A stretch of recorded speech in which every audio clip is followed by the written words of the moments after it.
You're listening to Zero Hour, a Scarlet Rhapsody podcast. Hey everyone, welcome to another edition of Zero Hour. I'm your host, Ari Kagami, and on the show today we have Lee May, all the way from the East Coast. Hi, how is everyone? And today we are going to talk about Otakon. So Otakon, this is their second year out in DC. They just recently had a huge move from Baltimore out to the DC Convention Center. And here with us to talk about it today is our East Coast rep, Lee May. So tell us about the journey from New York down to DC. Yeah, so with the one in DC, this is my second year going to, so I went for their first move last year as well. And it's at the Walter E. Washington Convention Center, and really easy to get to in DC, and a really nice location. So when I went on day zero, actually, so on Thursday, and it seems like a lot of people had the same idea, and it's really common for people to go to Otakon on the day before the con actually starts. And so with the con center, they obviously have the actual convention center, but they also take over part of the official hotel, the Marriott Marquis. So there's some programming there, like press operations is over in the Marriott Marquis. And they also have, I don't know if it's a staff room, but something that looks like a staff room over there too. Badge pickup was really easy. It was like all of the badge pickup was in the same registration area, so pre-registration, if you're buying it at the door, and also for press and guests, etc., was all in the same area. That sounds awesome. Yep, so that was open on Thursday, so you could go get it before the con starts, and I didn't notice there was any, really bad lines. I don't think they have, a line con issue. Yeah, I've heard, the whole line con thing is a thing of the past when picking up your badge for Otakon. Now it's just easy, just pick up your badge or just get your badge mailed in. Yeah, no, definitely. So the lines are really not that long. When people are in line, it seems to move really quickly. That's good. So how long did it take you to get from New York down to DC? Yeah, so this year I took Amtrak, actually. So that was way nicer than a bus, because as you must know, buses can be a nightmare with traffic, and, you can't really predict that, and all the discomfort of being in a crowded bus. But Amtrak was really nice, and it took less than 4 hours to get from New York to DC on Amtrak. And obviously I had to take the subway from where I live in Queens to Manhattan, and then, so that was an hour, and then take the train from there. But it was a comfortable ride. I definitely prefer it over the bus, and I got pretty lucky that the bus ticket I got way ahead of time, so it was actually really discounted and about the same price as a bus ticket. Oh, awesome. And, I take it the train station wasn't too far from the convention center? Yeah, so from the train station, you can't, walk there, but if you're at Union Station, D.C., it's pretty cheap to get, Uber or Lyft, or I'm sure even a taxi wouldn't be that bad. When I took a Lyft from the convention center, from the train station to the convention center, I think it took not very long, less than 10 minutes probably, and then it cost, less than $5. Oh, that's not bad. So it's pretty cheap. I'm pretty sure it's because it's pretty close together, and then when you're at the con, there's a ton of hotels nearby. It's, a lot within, 20-minute walking distance, so even if you're not in the official con hotel, more likely than not, your hotel's, reasonably. And were you staying at the main hotel, or did you stay a little bit off-site? No, I stayed at the Grand Hyatt, which is about a 10 to 15-minute walk away, so it wasn't bad. And it was, a really nice walk, too. It's easy to find, leisurely walk. But actually, there were some people who stayed at Airbnbs, actually. Oh, that's smart. There's apparently a lot of houses, nearby, too. They're, 5-minute walks, really close to the con center. So Airbnb was actually a new option some con-goers did instead of hotels. Oh, that's pretty interesting. Mm-hmm. So my friends who did that actually got to, go grocery shopping, cook, actually home-cooked meals during the con, which is really cool. Because then I feel like that way you save money, and then you also can eat, healthy food. Yeah, there was a hotel out in Anime Boston where we used to stay over. It was a bed and breakfast type place, and we even had our own kitchenette, so we would just cook our meals during Anime Boston, and that was the best decision we ever did. That sounds awesome. Yeah, that's something I'd like to try in the future. Actually, I feel like in the past I've either commuted from home, or staying at a hotel, or maybe crashing at a friend's house, but I've never tried the Airbnb or a bed and breakfast route. Yeah, I'd like to try that one of these days, because that sounds interesting. It seems like you save not only money for having a hotel, but you also save some time, and you also eat a little bit healthier for conventions too. I'd like to do that sometime. Definitely. I know at Otakon I was not eating as well as I should be. It was a lot of snacks, food, candy, granola bars. I did eat at least one meal a day though, so. That's good. Yeah. All right, so other than badge pickup, was there anything else going on Thursday? Yeah, so on Thursday, after I picked up my badge, I was just hanging out in the convention lobby. Like, obviously, there wasn't much programming going on day zero, but there was a lot of people there, a lot of cosplayers. And I actually met a cosplayer there on Thursday in the lobby who was actually visiting from Rio, Brazil. It was her first time in America, actually. Oh, that's nice. Yeah, so I actually got to interview her quickly just to learn more about, like, why she decided to come to Otakon and what her experiences were in Brazil versus what she has experienced so far in America. And it's really interesting because she actually said that in Brazil, like in Rio, the convention she went to there's one big one, but besides that, most cons are actually just one-day things, when it's just like, around like 9 or 10 a.m. to like 4 or 5 p.m. for like a day that they would have conventions. So she said she heard that in the U.S. it's a lot more common to have a whole weekend thing or like longer conventions. Yeah, like I do like our conventions out here. I do like the conventions where they pretty much run 24 hours, so you can take like breaks between the days without like really missing something. But then like you can go like back at any time, and there's always something going on. Yeah, exactly. Like there's always panels going on and events, things like that. And then of course like people are always going to be, cosplaying or playing games. Like usually video game rooms are open really late at cons here too. Mhm. And then, yeah, and I think that's really it for Thursday. I mean, I ate dinner at the Merit Marquee Sports Bar restaurant that was called High Velocity, and I actually ate there for dinner every night the entire con. Oh wow, food that good or just that convenient? Well, it was just really convenient, and it was surprisingly decently priced for a hotel restaurant. I feel like most of the time I'm like, hotel restaurants can be so overpriced, but it actually wasn't too expensive, and it was decent, and it was convenient with good service, so I just went every night for dinner there.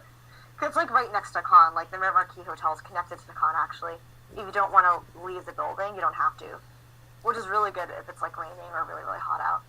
That's good to know. Was it really hot this year for Otakon? This year it actually wasn't too hot. I mean, I do think if you're gonna be like outside a lot, I guess it'd be hot. I was mostly indoors at this con except for walking. I didn't think it was terrible, but it was hot. Like you don't want to be wearing a cosplay that'd be really warm. I was pretty tempted to like rip off my wig several times when I was outside. Oh, I know that feeling. Yeah. I didn't get caught in any rain, but I think it was raining at some point during the con too, but luckily I think whenever it was raining I just wasn't outside. Yeah, it seems to like at least rain once during Otakon. Yeah, and like, if you stay in the con center, they have really great AC. It was actually, I thought, like kind of on the cold end indoors because they have the AC on. But I guess that's good to know that they do keep the AC on at a high enough level. That's good. All right, so let's go into Friday. So can you tell us about your Friday adventures? Yeah, so on Friday, I wanted to go check out effective merch collecting panel at 9 a.m., but actually got really lost. So it was really awkward because I didn't even get to the panel room until it ended, like basically just like the last 10 minutes. So that was kind of sad that I missed it, but then I figured out how to actually read the maps for that point, which is good, and figured out for future how to find panel rooms. It was just like, it's a big convention center, so there's a lot of floors, and there's this thing, like a sky bridge that connects technically two different buildings. It's the same con center, but like, it's like two sections. And so sometimes it can be confusing if you're not familiar with how it's laid out, like to find where you're going, but luckily they have a lot of maps. Like in the guidebook app, you have a map there too. So it can be pretty simple to find it. I just have no sense directions. Obviously, if there was someone with a better sense direction than me, I'm sure they would have found it with no issue.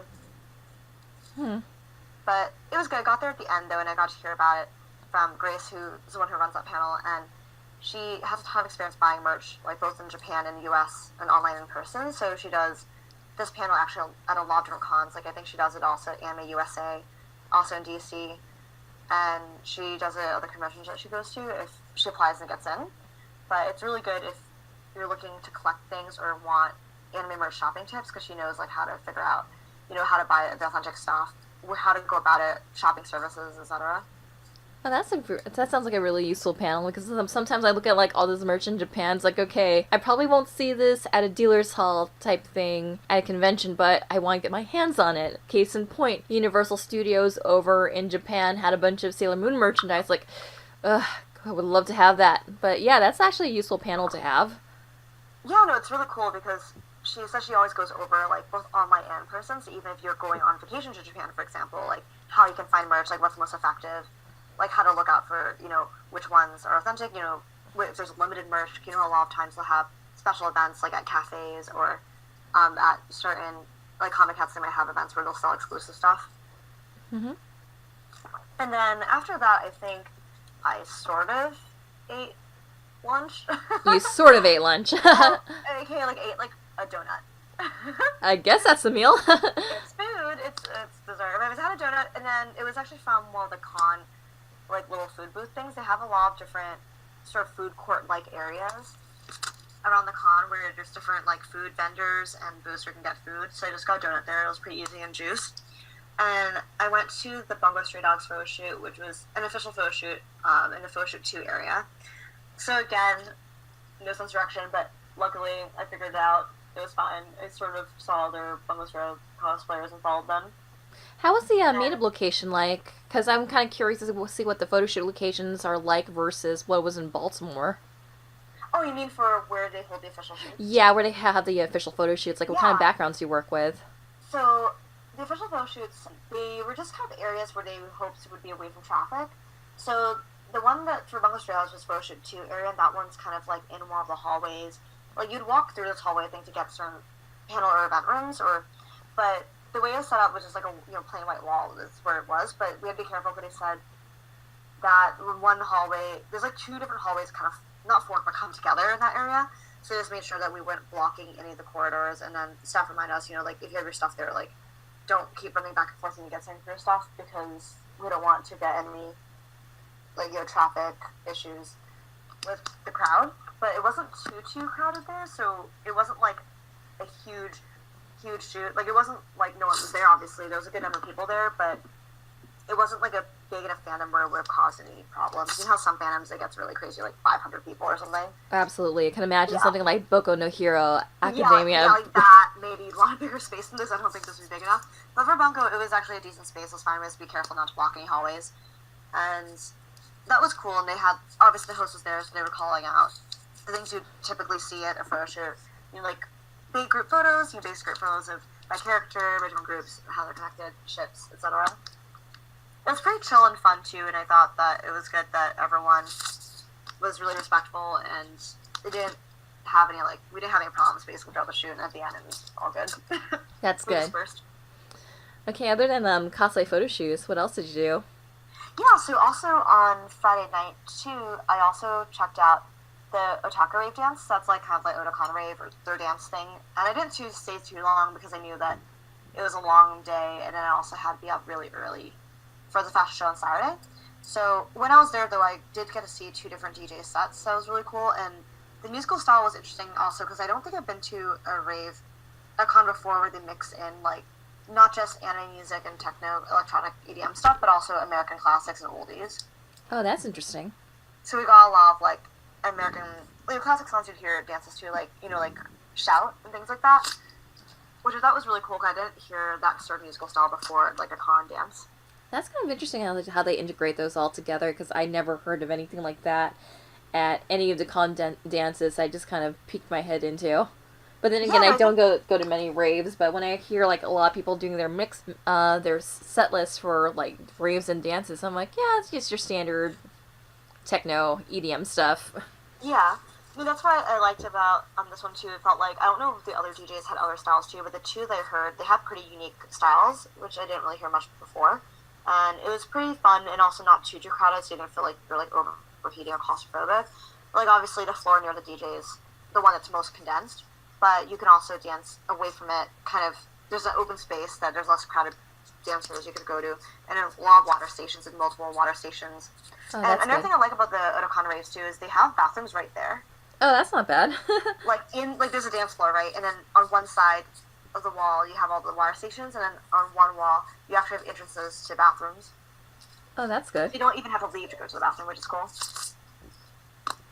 And yeah, so also I think on Friday, I think I briefly also saw the dealer's room, but I didn't really get to see much of it. I just sort of like peeked in and got to see some of the vendors over there, check that out. And they had a big Dragon Ball exhibit actually with like a life-size dragon, and the Dragon Balls like hanging from the ceiling, which is really cool. Yeah, I might have seen that during Anime Expo because they had like a huge dragon It was outdoors. It was actually Nokia Plaza, so I know which one you're talking about.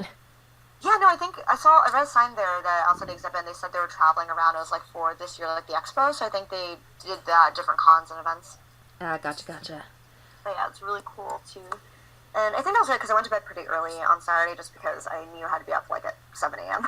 All right. Okay, let's talk about the Saturday fashion show, and you were in it.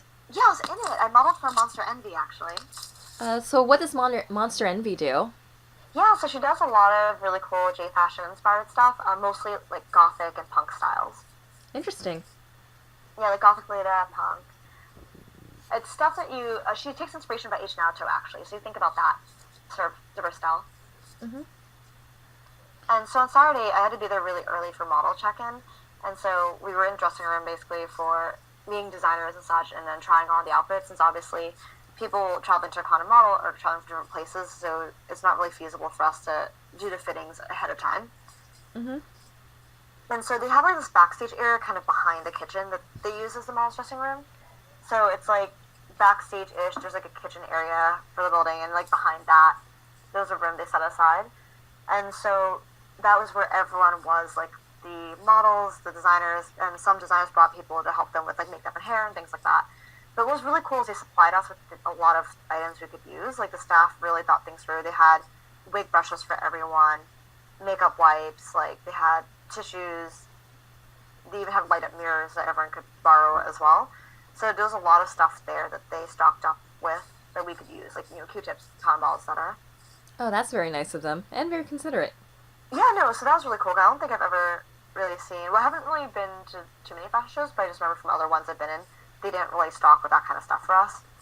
So for the fashion show, was it just one outfit, or were you able to do multiple outfit changes? Yeah, so I just did one outfit, so the one for Monster Envy that I did. Excellent. So I didn't have to worry about any changings and stuff.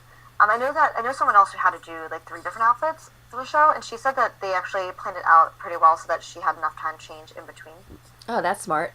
So that's good that obviously planning it out, they know like whoever's in multiple things, just make sure that they can change. Mm-hmm. And then for the rehearsal, that was really good too, so you could like practice you walking in the outfit on stage. And what's cool is every designer had their own unique way they wanted the stage presentation to be. So it wasn't like a fashion show where everyone walks the same route or does the same thing. Each designer actually had their own vision, so they could talk about like what they wanted, like how they wanted the music to play, how they wanted everyone to walk. So the routes models took across stage was actually different for each designer. Oh, that's interesting. And some of them even did like more performative things too, or acting, like sort of like mini skits as part of the show too. Oh wow, I've never heard of like a fashion show like having mini skits in between to show off clothes. That's really interesting. Yeah, it's not like a mini skit like you would think for like a masquerade for cosplay, but it was more like just you could tell they were embodying a certain archetype or character, and like when they're doing the staging for it, it was a lot of cool things. Like one of them was like zombie themed, and they had that kind of acting, like a moment of acting on the stage, heading out to the audience and then showing off the designs. Mm-hmm. Yeah, it was really cool though, and like also, I also was glad they gave us a break for lunch because I'll be stuck backstage the whole day. So during my lunch break, that was after rehearsal and before we had to go back for, the final setup before the show. Me and one of my friends who was modeling actually went to get lunch from Dealer's Room, again from like one of the just convention center food spots, and that's also when we got to quickly do Purikuda before they go back. So that's fun because I'm always some cons actually I didn't get to do Purikuda at all, or I feel like I missed a chance just because getting busy and stuff. And there's a long line, but the line wasn't too long during that lunchtime, so that was good. So what time did the actual fashion show took place? Because it seems like you were like there for like most of the morning. Yeah, so the actual show was at 4 p.m., but seating began, or the line, like when you're getting seating, would be starting at 3 p.m. Oh wow, so they actually did have you there for like almost a whole day. Yeah, it was a lot, because they didn't want people running around in case, like, if you leave, what if you need something? Or obviously once you're wearing the clothing, they obviously don't want you to go out in the clothes, because the whole point is to show it off at the show. So for some outfits, of course, I'm sure you can imagine with some litter cords, all of the accessories and things, it's not going to be easy to take everything off and put it on, like, multiple times. Oh, absolutely. So, staying backstage, basically, and then 4 p.m. is when it started, ended around 5:30. Mm-hmm. So how well was the fashion show attended? Did it, like, fill all the seats? Yeah, like, I couldn't see that well from when I was on the stage, just because the lights were really strong, but it looked like at least, like, the first several rows were full. I don't know if it was like a full house, but I know it's also the first time they did a fashion show in a long time. Staff said that they had done a fashion show at Otakon years ago, but even most recently, like toward the end of their time in Baltimore, they didn't have fashion shows. Oh, it's great that they have something like this return. And like I was like looking at the photos online because I actually do have had one of my friends. I believe her brand name is Strawberry Paper Doll, Oh, cool. and she was super excited to have her stuff showed off at this event. So I'm just very happy that Otakon is also having like fashion programming return. Yeah, they actually have this whole thing called Leda Garden this year. So Leda Garden's kind of all their J fashion programming. So it's Lolita, but it's not just Leda. Even like other J fashions welcome. Like even if you're in cosplay or not wearing J fashion, you're obviously welcome to go and interact. So they had like an area for like Leda photo shoots for Leda Garden, and they had like a swap meet type thing where you can go and like trade. You know, like you have JSK trade for no JSK or like accessories or whatever. And so they had things like that to cater to the fashion community, which is cool. Oh, what kind of backdrops do they have for photos? I'm actually not sure since I didn't have a chance to check that out. I just heard from another Leda that when they went, you could just take photos there. Like they had people taking photos officially. Oh, that's nice. Yeah. And the swap meet I heard was like really simple too. People could just bring like their stuff and set it up. Oh, that's You nice. just couldn't like sell like for money because they weren't like vendors, but you could swap with other people who had fashion too. Oh, okay, so it's more like a in-person trading. Yeah, like an in-person swap meet essentially, but just without purchasing stuff. Mm. But yeah, that sounds cool if you're into fashion. I did see a lot of Ledas there as well, and like some people dressed in visual kei at Otakon. So it's cool that there's programming for J fashion as well. Cool. Other than the fashion show, what else did you do on Saturday? Yeah, so after dinner on Saturday, because after a show I just like changed, like just wanted to go get food, and then I had a really quick photo shoot with a friend, just kind of in the concert. We just found a quiet-ish area, kind of on the upper level. So when you enter the con, there's like the big main lobby. You can go up the escalators, and that's where the info desk and stuff is. And in that area, there's a lot of other hallways. So it's pretty easy just to find a nook or cranny if you just want to take, quick pictures without going outside. And then I also checked out the video game room, which is cool. They actually had those Gundam VR things. Remember I told you about those, that they had them at Anime Next for the first time? Oh, yeah. They had those at Otakon, too. So what kind of VR bits do they have? Yeah, like, the one I told you about, the Gundam pods, like the ones that you can go in and it's like immersive. I didn't do it because, again, it's always a long line for them, probably because it's so new and in high demand, which I didn't want to wait in line for that. Although I probably should have, because I waited in a pretty long line for a dancing game, which I feel like I could have waited in line for the other one instead. But the Gundam thing is the one that if you're like, even if you're not in the game, you can watch it from the outside. They have a screen that projects, like the battle is happening or whatever it is in the game when you're piloting the Gundams there. And passerbys can watch what's going on from the screen on the outside too. So it's almost like the live stream of what's happening inside. Oh, that's cool. Yeah. And then the game I actually played that I waited in line forever for was Pump It Up, but I made a mistake because I thought it was DDR. I didn't realize it wasn't DDR until I got there. Yeah, I I remember.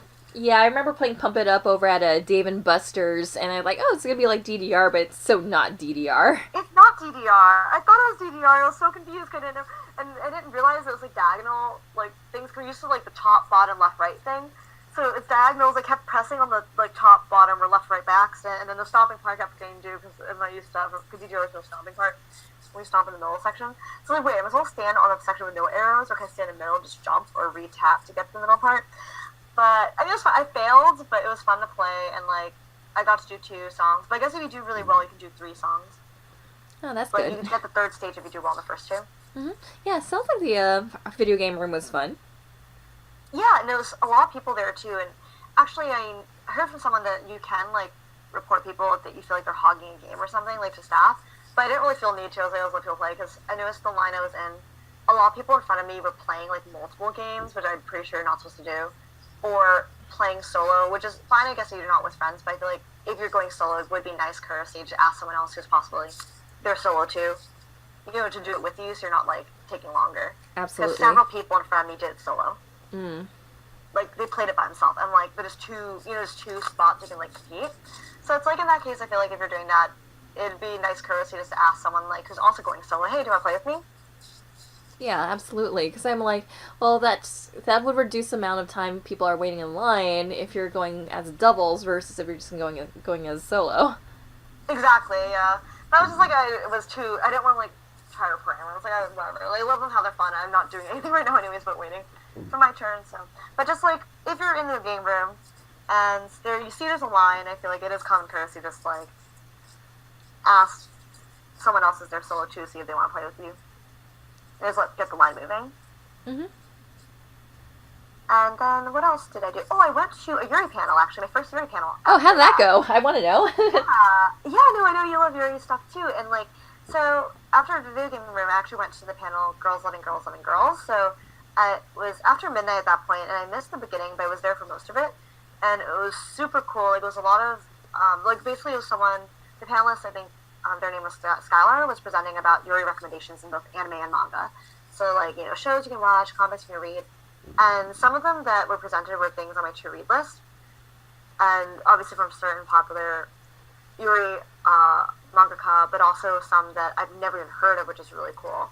And there's actually a lot more than I thought, because I didn't know there was that much Yuri out there. I thought it was really hard to find, especially compared to Yaoi. But there's actually a ton. Mm-hmm.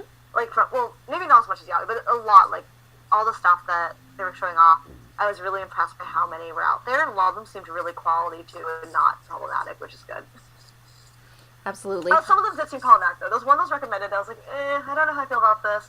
I don't know if you heard of Citrus. Yeah, I tried reading the first manga, and I was just immediately just turned off by it. Like, that's not consensual. I'm out. Yeah, well, the moment I didn't know it was not consensual actually, but like what I heard from the thing was like it was incest. I'm like automatically nope. I don't care if it's adopted or step siblings or whatever. No incest, please. Yeah, and then one of the ones that recommended, I actually didn't like that much only because I felt like it was very male gazy. But you know the anime Sakura Trick? Yes, I've heard of it. I started watching that and I couldn't finish it, but that was one on there too. But it was like, yeah, no, it is kind of like male gazy, but it's cute girls and they kiss a lot, so like okay, if you're into that, watch it. And then Love Live got a shout out too, actually. Yay! Because even though it's not like Yuri, I guess it is considered Yuri in a way because if you think about it, there's certain songs that are duets. Oh yeah, I can name a few off the top of my head. you know, right? So it is technically canon, right? Like it's like basically it feels like a sports anime, but the sport is idols. I know, right? Yeah, I know, that's what the panelist said. I was like, that's so accurate. But there were some things from it that I did want to check out. Like, there's one artist that I know that is a manga that writes a lot of stuff that's for, like, adult Yuri. So, like, the characters are all adults, which I think is cool, because a lot of times you think they're all, like, high schoolers or middle schoolers, and you're like, wait, I'm old. But there's one that writes a lot of manga that's for adult characters, like people, like, career women, like, like, office romance stuff, but also, like, librarians, like, adults in adult life. Yeah. But also girls loving girls in their adulthood, which is cool. Mm-hmm. Yeah, because, as much as I enjoy, like, the high school, like, Shoujo Ai and Yuri, I'm like, okay, I'm kind of a little bit past high school. I mean, it's cute and all, but I kind of want to know, like, okay, does Shoujo Ai also exist beyond high school? You know? Yeah, and another thing, too, is this one that was recommended I do want to check out. I can't remember, I have to look it up again, but apparently it's very realistic in terms of, like, being an adult and, like, not being out yet. Like, and the coming out was, like, supposedly really realistic and relatable and stuff like that, which I thought was cool.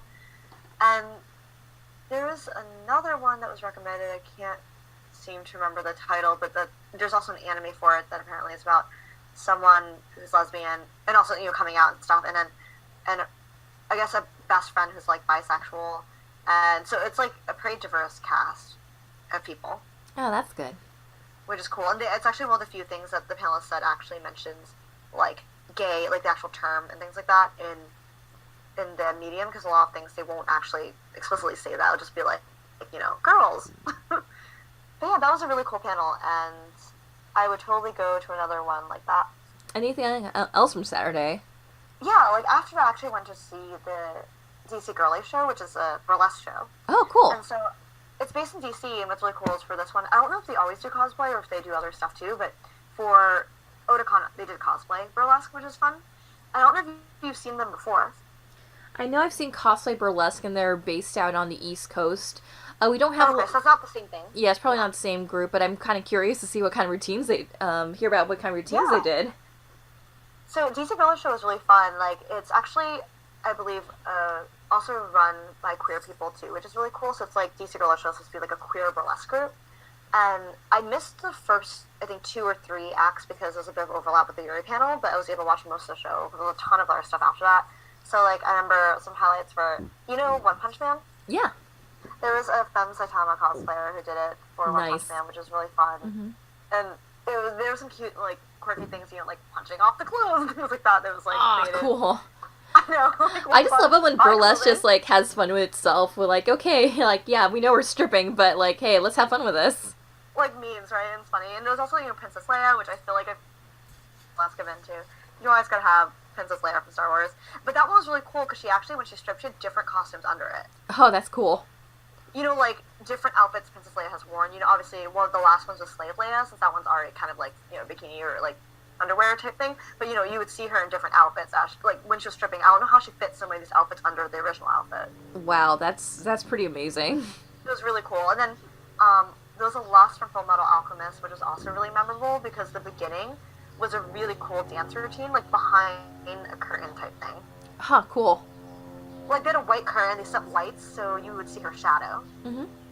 When she was dancing, just a shadow, and then she cut through the curtain, like she cut through it and then emerged. Nice. Which is really cool.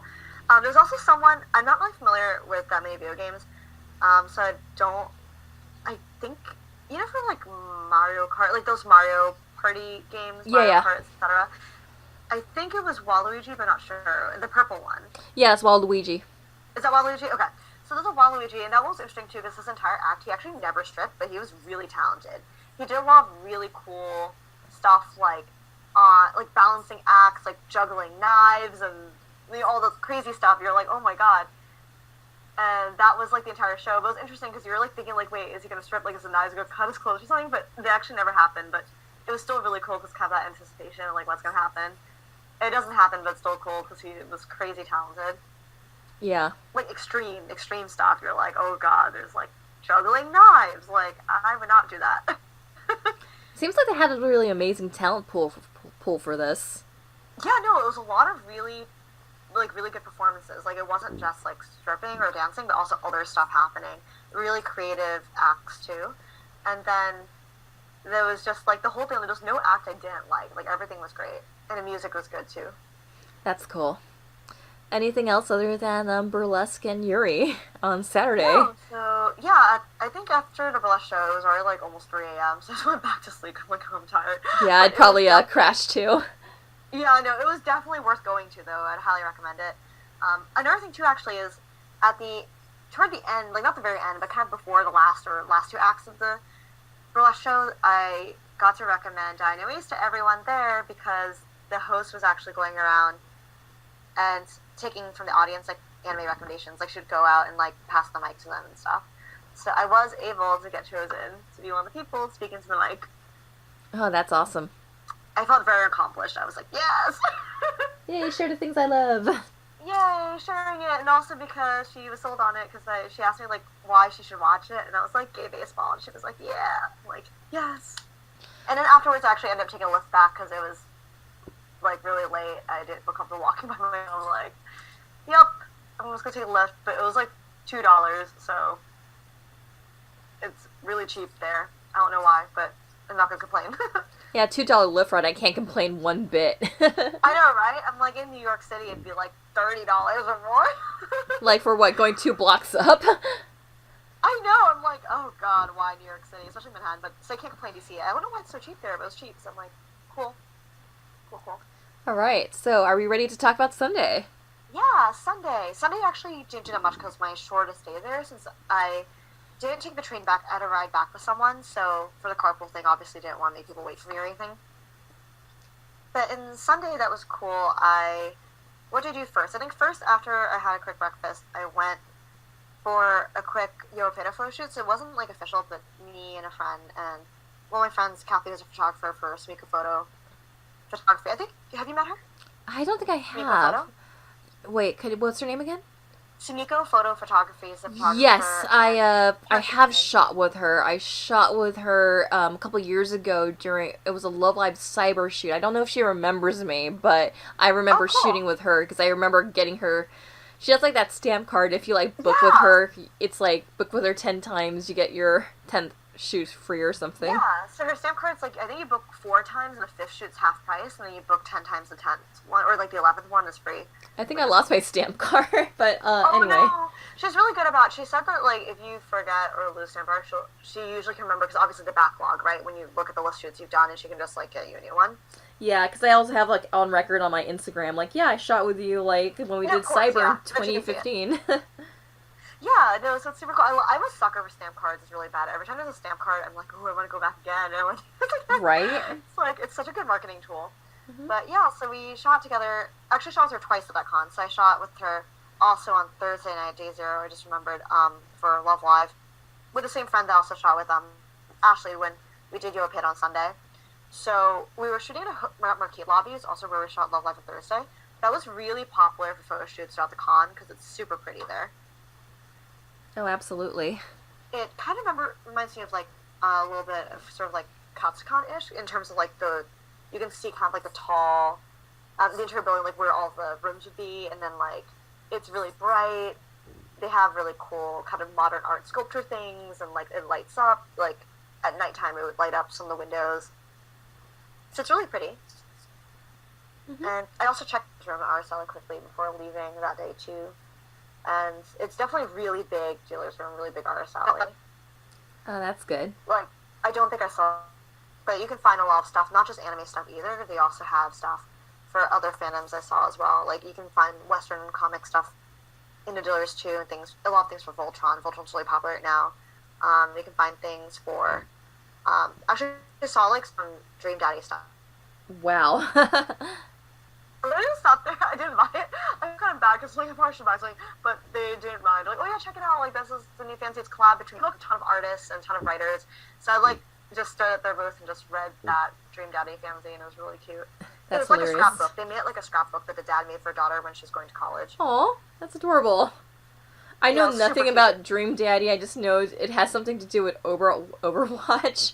Wait, it does? I didn't know that. Apparently they just took characters from Overwatch and just kind of, like, just put them in, like, these dad kind of archetypes. I mean, I did not know that. That's kind of how I understand it, but I've heard a lot of good things about it. I just haven't got a chance to, like, play it because I kind of been in Doki Doki Literature Club hell right now. Oh god, Doki Doki Literature Club. I saw a lot of Doki Doki cosplayers. I actually never played Doki Doki, but I've read a lot about it, and I really like the concept.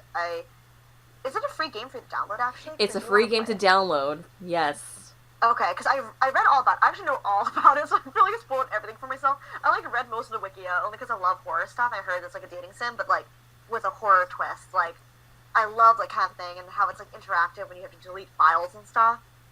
Like, oh my god. But anyways, yeah, no, Doki Doki Literature Club, a lot of stuff for that at the con, too, I saw on cosplayers. And then for Dream Daddy, I actually only played one route. I borrowed it from a friend from college, and I only played the Damien route, because she told me he's literally me if I was a dad, I guess. But, no, it's accurate. He's, like, literally, like, really relatable, especially for J fashion peeps. I think I know what you're talking about. He's like, yes, Victorian fashion. Ew, Edwardian. He hates Edwardian but loves Victorian. I'm like, relatable. Mm-hmm. Very different fashion styles and history, but good times. But no, it's really sweet because I guess in the game when you play it, you have a daughter too. You can create your own dad persona, like your dad Sona. Yeah, I've heard about that. And you have to, like, make choices to also not just, like, your dating life with other single dads, but also, like, raising your daughter. And, you know, raising a teenager can be hard. Mm-hmm. You know, tantrum and all that, like, you don't understand me, Dad, and whatever.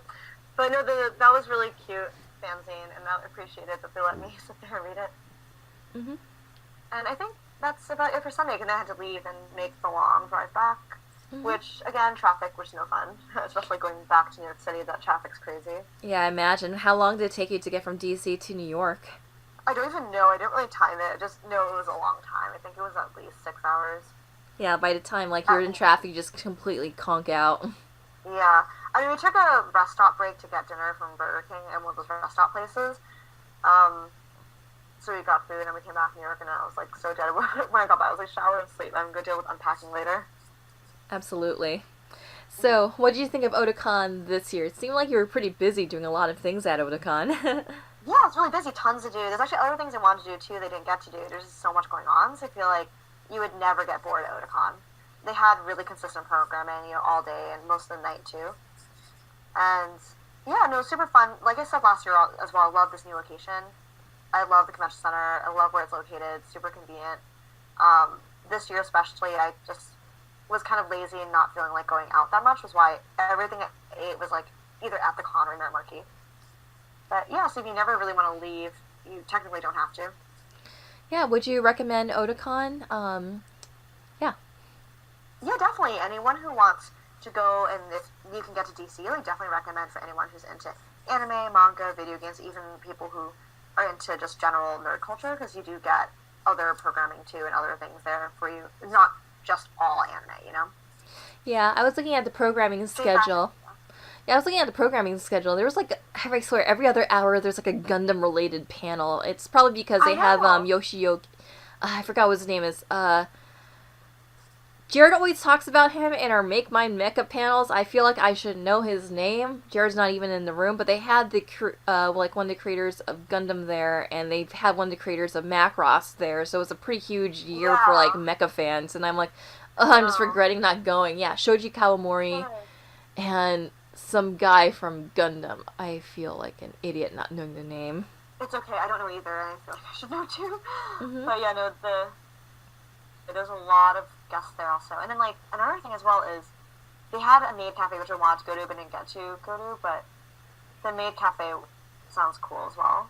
Yeah, I went to the maid cafe at Otakon Vegas, and usually their maid staff is, a lot of them fly out from the east to go to Otakon Vegas, and they usually had the same staff there. It's usually the same format.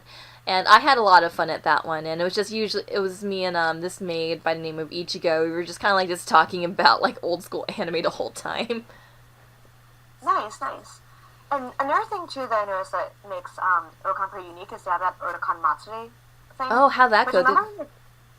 Yeah, like do you remember how back in when it was in Baltimore it'd be like Matsuri on Thursday, right? Yeah.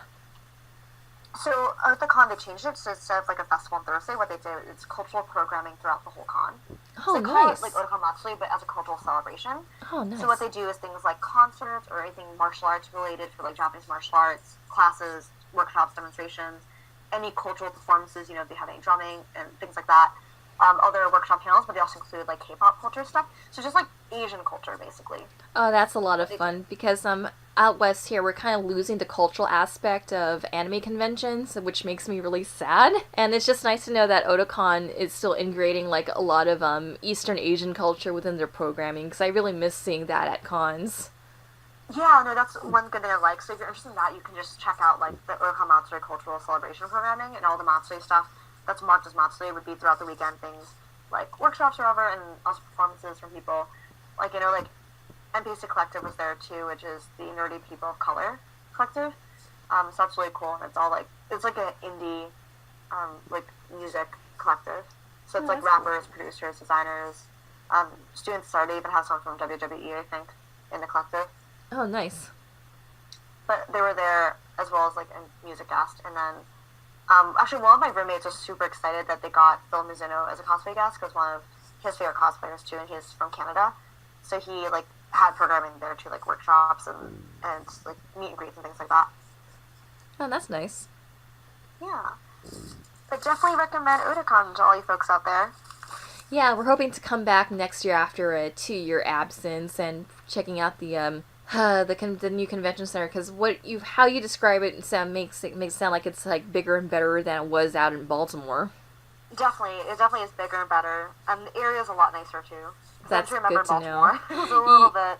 Yeah, Baltimore is just walking by yourself at night. kind of sketchy. I mean, during the day it wasn't so bad, but during the night it's like I think I need to call an Uber. I know, same. I remember I felt like unsafe. I was like walking back one year, I remember in Baltimore, and I was like, why are all the windows like have metal bars? And like, wait, should I not be alone? Like, what's going on? Yeah, like even going from taking the train from the airport to downtown Baltimore, I'm like, am I gonna be safe? Because, yeah, even that train ride got pretty sketchy because we had some unscrupulous-looking people, like, just kind of make some transphobic comments at some of the cosplayers on the trains. Oh, no, that sucks. Yeah. Yeah. Yep, no, I remember. I remember there was some issues like that back in the old location, but I didn't experience that in the new one, which is good. Although I know a lot of people were nervous because it was the same weekend as that rally. Yeah, I was like one of those nervous people too, but it's good to know that that rally didn't really pan out all too well. Yeah, I mean that rally was also on Sunday, like kind of what the time that was happening was like Sunday, like after a con was basically ended. And I heard that apparently there was most people attending the rally weren't even able to stay in DC and they had to stay in other places because we'd booked out all the DC hotels. Ah, nice. Go Otakon. Yay, go us. Yeah. Yep, so that's kind of funny, but it works out, so it's all good. Didn't have any weird issues like related to the rally, which is a relief. That's good. So, good to know that Otakon is still like one of the conventions to go to. Hopefully we'll be back next year and hopefully we'll be covering it with you. Awesome. That'd be awesome to have the team back together again on the East Coast as well. Absolutely. So again, this has been Lee May and Ari Kagami for another edition of Zero Hour, and we will see you at the con. Funny, but it works out, so it's all good. Didn't have any weird issues like related to the rally, which is a relief. That's good. So, good to know that Otakon is still like one of the conventions to go to. Hopefully we'll be back next year and hopefully we'll be covering it with you. Awesome. That'd be awesome to have the team back together again on the East Coast as well. Absolutely. So again, this has been Lee May and Ari Kagami for another edition of Zero Hour, and we will see you at the con.